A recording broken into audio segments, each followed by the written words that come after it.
Okay, so hibah tu apa sebenarnya hibah takaful?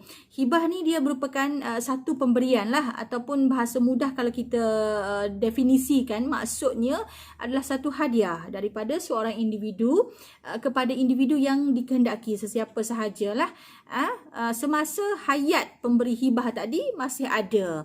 Okay, biasanya kita bagi kepada pasangan kita, sama ada pada suami ataupun pada isteri. Bergantunglah, ataupun kepada anak-anak, ataupun kepada orang yang tidak ada pertalian darah pun boleh, sebab kita yang beri 100% ataupun bergantung kepada peratusan yang kita inginkan.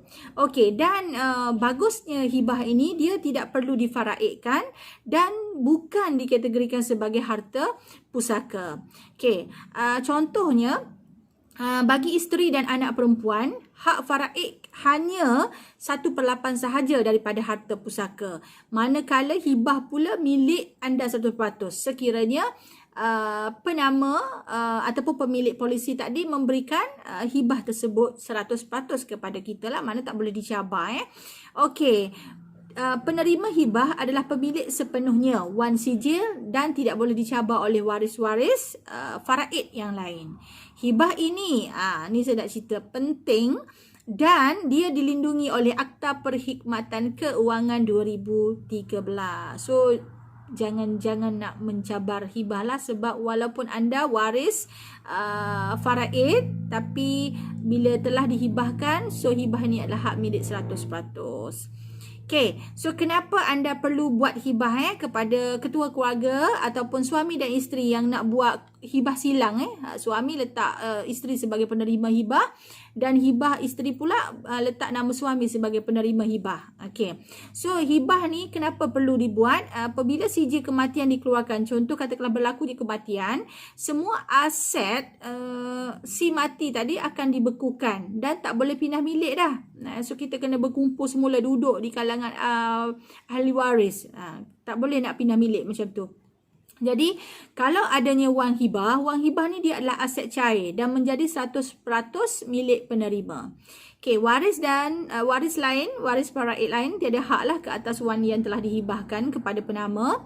Okey, wan hibah tidak perlu beku dan tidak perlu melalui proses faraid. Okey, wan hibah membantu meneruskan kelangsungan hidup dan membayar hutang yang ada. Sekiranya pemilik polisi tadi dia ada berhutang, banyak komitmen semasa hidup dan ditakdirkan umur yang tidak panjang, maka risiko kematian ataupun kematian telah berlaku dalam tempoh belum sempat melesaikan hutang.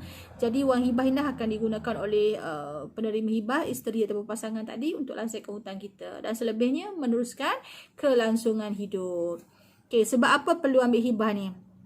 Okey, kalau ketua keluarga di luar sana, kita sayang keluarga kita, isteri dan anak-anak.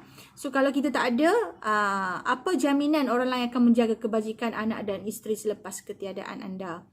Okey, dan kalau para isteri pula, adakah cukup dengan hanya menerima 1/8 sahaja? Kalau orang Kelantan dipanggil